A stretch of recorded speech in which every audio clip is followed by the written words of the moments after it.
I'm Şafak. I'm 30 years old. I'm a trainee lawyer at Landgericht Mosbach in Germany, and also a poet. My sixth poetry book is being published in June this year.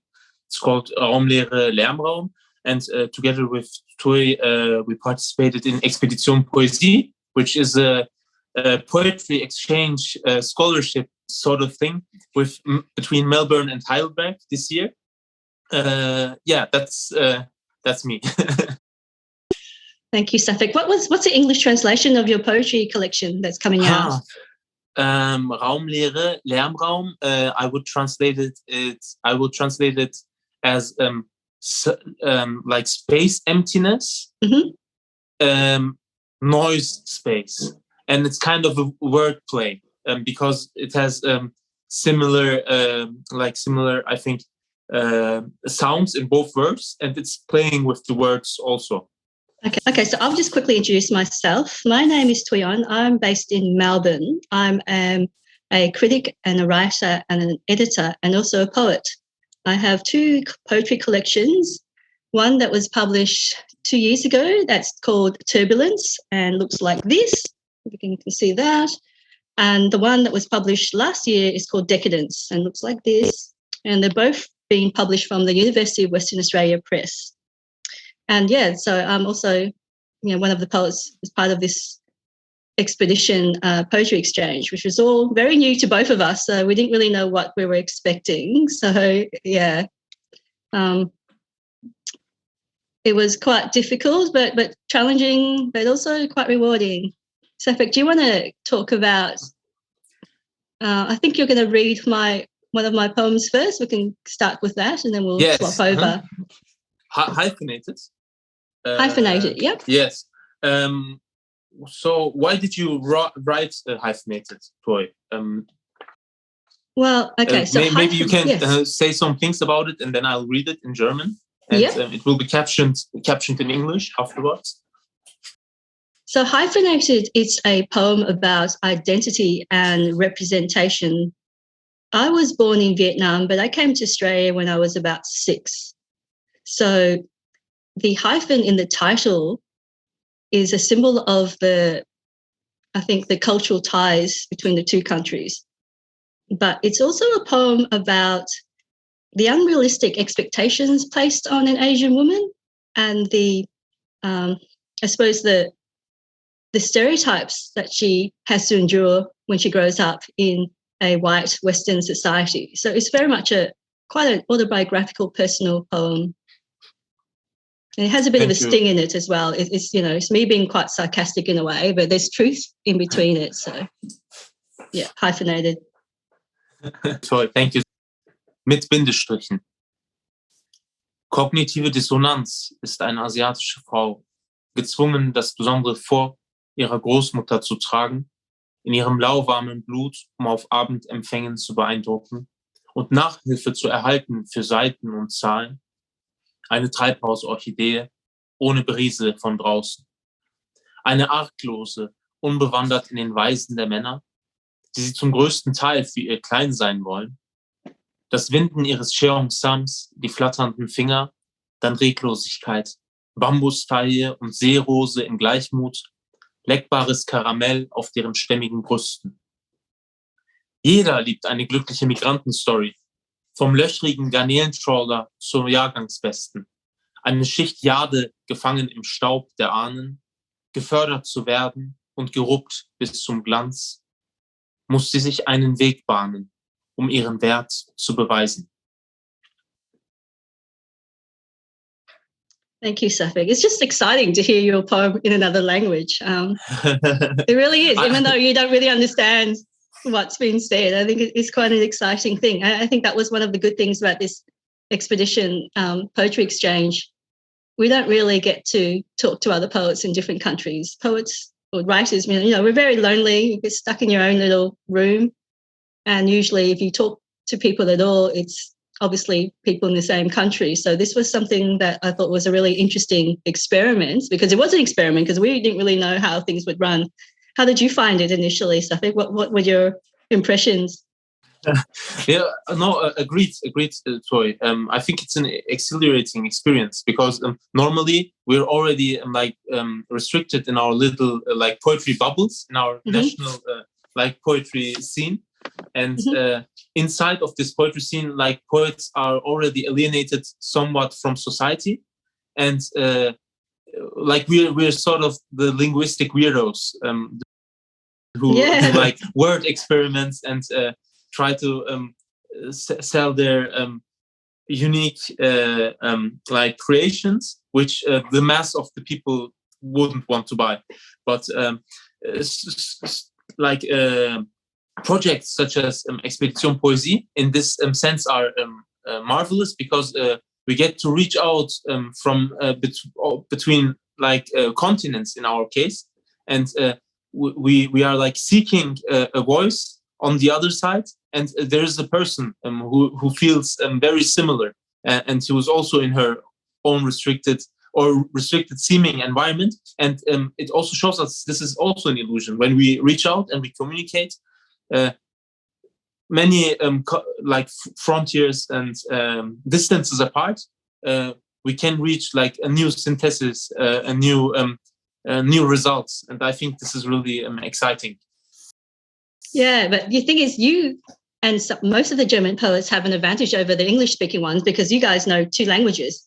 So being sort of like bilingual, it was very hard. That was one of the biggest challenges of this experiment. But because I don't know German at all, so when I receive your poems in English, it was very hard because I didn't know what the original was like to compare the 2. So I think it just involved a lot of, I think, us and all the other poets just trying to read almost line by line, word by word, trying to figure out, is this the right word? You know, is this actually what it's supposed to mean in English? So, and poetry itself is all about the nuances of language. I think sometimes it's difficult to read another poem in your same language that you're used to and try and figure out what it means, let alone from another language in another country, another culture. So I think it was quite scary, really, is trying to understand. And of course, poets, we all write differently, you know, all our styles and the way we even put things on the page, all the line breaks. So I think it was quite a scary process. And if I had to change it, I wish we were in the same room. You know, I think sometimes it would have been a lot easier if we're in the same room because of some of the challenges of doing this, something that's so intimate as trying to translate poetry when you're miles away in different countries and different time zones, and it just made that process that little bit more harder, I guess. Do you agree? I totally agree. I think that's missing, like being face to face in a location where you have a continuous physical presence of the other. Because poetry somewhat is also the physical process of writing down thoughts, like making them physically present, and also physically present in like, for example, sound. That's also, I mean, these are noise waves in the air. Yes. Like thoughts and like having the poet you work with present in the same room without like, for example, connection problems. Great distances, also in time zones. I think that would make the whole experience even better. But still, I think it was marvelous. Like, I would put the exciting part above the fear part. To me, I think it was equally. I was quite fearful and excited at the same time. Because we've done this so long ago, it was really, I can't remember. Did we have any problems with hyphenated when you try to translate it into German? Was it a particular phrasing or word or anything? Or was it fairly straightforward? Do you remember? I wouldn't say it was straightforward. Like there are some English expressions. Like schien to like gehobt bis zum Glanz, or like the person who's the best pupil of the school the best student. Yeah. There's a term in English, for example, but to find an equal in German, in that sense, like trying to figure out there are many differences in overcoming meanings. I'm trying to remember. Yeah, that's the thing. Sometimes there's no direct translation, is there? That's the beauty of trying to translate one language to the other. And you're trying to do a literal translation, and that word actually doesn't exist. So you have to sort of work around and try and figure, okay, we can't do the literal translation. What's the next best thing? So what's the poetic translation, which is different than a literal translation? So I think that was a lot of fun, but yeah, it can be quite frustrating sometimes. And you kind of, I think we did our best, and I think all the poets did our best. I think as long as the gist of the poem came through, at least, just had some understanding what the poem is about. I think that works, but it's obviously very hard. I think translators all over the country, all over the world have difficulty, not even with poetry, just even with prose, trying to translate one language to the other. There's never going to be like exact copy, is it? So definitely. Yeah. I think it would be an error also. Like it would be wrong to try to have a literal translation of the poems and not try to capture the meaning, especially in poetry, and also somewhat the sound. But I think your poems, and especially this one, was also very kind in that sense that it's you're also working somewhat bilingual here. You're also using words, I think, from Vietnamese or words which are more universal. And this I found more easier in that poem, because I could just use these words also in my translation, like Cheong Sam or Pho. You know what that is. Yeah. Mm-hmm. Everyone knows what that is. Yeah. Okay, shall we just move to your poem? Originally, when I was sent your poem, it was called Soundings. And I think we discussed the title back and forth a while, and I think we agreed that the better title was Excavations, because I just thought soundings to me doesn't really mean that much in English. It just doesn't, I don't know, I didn't think it just didn't quite work. Particularly after you told me what this poem was about. Do you want to tell us what it was about when you wrote it? Sure. This poem was inspired by a stay in the Aegean region, like the Aegean Sea. And what is it about? It's about the layers of the geographical, topographical layers under which civilizations get buried, which were actually meant to be persistent and permanent, getting getting layered over by mud and earth, and there's an excavation for something different. For example, let's take fuel or petrol or some sort of coal or something. But during this excavation, a city is found, and under that city there is another city, and there are the bones and passing ruins of civilization. And excavation is somewhat trying to capture the essence of this longing for permanence, which is doomed to being buried. Yeah, and it's like multi layers of civilization. When I read this poem, I just thought, there's when you talk about there's dust and there's ash, and it just feel like they're sort of lying on top of each other. So I think that's why we thought Excavation was a better title, because Soundings wasn't really, so that's one thing we changed. And I remember and when we talked about this poem, there was a word that was translated in English, and I didn't even know what it was, so we had to look it up. And I think that was Derek. And I said, what the hell is Derek? I think we originally found out, we had to look it up in Google, and I found out it's a what was it exactly? I'm trying to remember. It was an excavation machine, wasn't it? With movable arms to pick up heavy objects. That's what Derek was. Yes. I don't have it very present in my mind at the moment, but I think that was it. It was either Steuermann or Bordturm.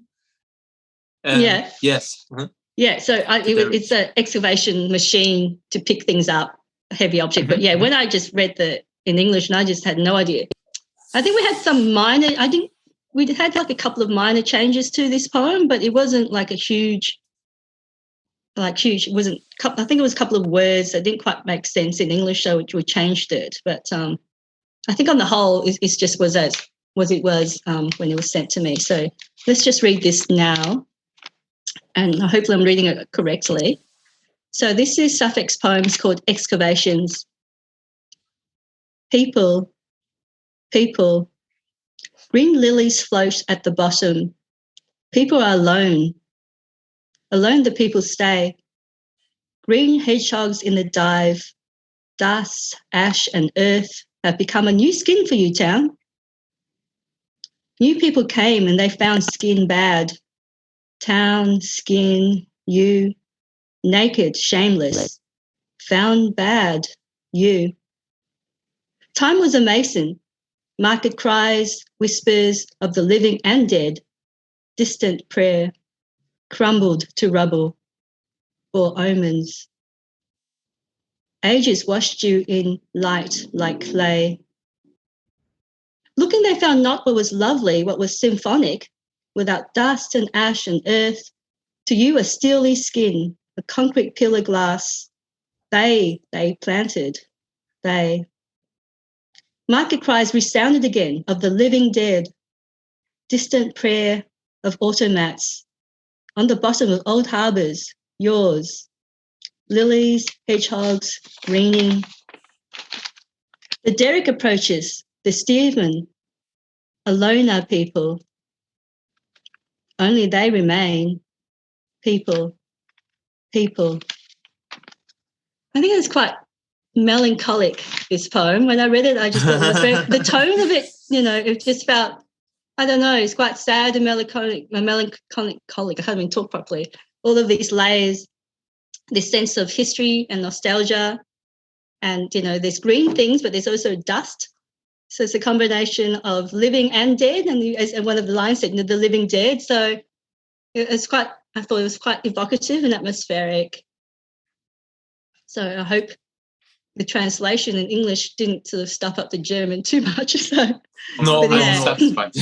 Yeah.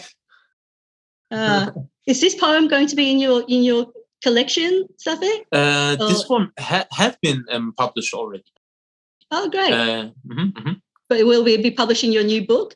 It won't be published in the new book because it had been published in the poetry book Comets. Kometen, yeah. Oh, okay. Yeah. Yeah, from 2019. Right. Are your poetry in general, though, Şafak? I mean, is it inspired just reading the stuff that you have written, not just this poem, but the other ones that I've read? It's all the sort of very location based, aren't they? Would you agree? Like geography, history, location. Whereas I am the complete opposite. I kind of mind my own life, so I am quite personal in the way I write. It's like whatever happened to me, I kind of use poetry as like a poetic diary. Whereas you move beyond yourself and you write about the world at large. So even our styles are very different. True, different. But when I first read the Melbourne poems, I somewhat automatically felt drawn to your poems.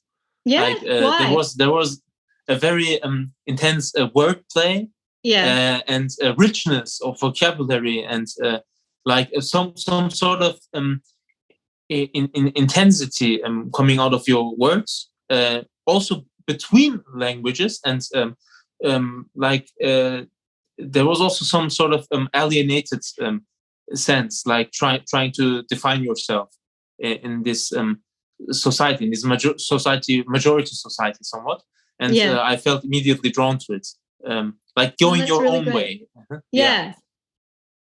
See, I don't know German, but in both collections, I have quoted phrases and words from, I have Japanese and French as well. So maybe I'm going to put a German one in there just for you. Thanks. Actually, so it's been, this whole process has been very interesting. It does make you think about how your work is seen on a wider scale, doesn't it? So if nothing else, he kind of thinks, well, if my poem was translated in a different language, how would it be received? Because I don't think we ever think of that. We just think, well, we're going to write in the language, but we used to. And the people who are going to read it are the people who normally read our language. But I think it just kind of broadens your mind and thinks, well, hopefully, maybe if I write my next poem, hopefully it will have more of a broader international audience, which is a really good way of sort of stretching your art practice, I guess. I don't know. No, surely. Yeah. I think these kind of networks or stretching out your feelers into the world are also necessary for poetry to become more universal and also to get a universal reception. I think, like leaving the home base of language and somewhat stretching out into all of the globe. I would love to have like a touring poets sort of expedition. So if you can come to Australia or something, that would be fantastic. If I can somehow manage to get over there to Germany, I think that would be fantastic. It's a very just language bringing people together, different languages, and yet we're there from the same aim of spreading the joy of poetry and hopefully reaching new audiences. And it's a very interesting intercultural exchange. Anyway, I think we're probably running out of time. So thank you for talking to me, and thank you so much for working hard on translating my poem into German. Same goes back to you.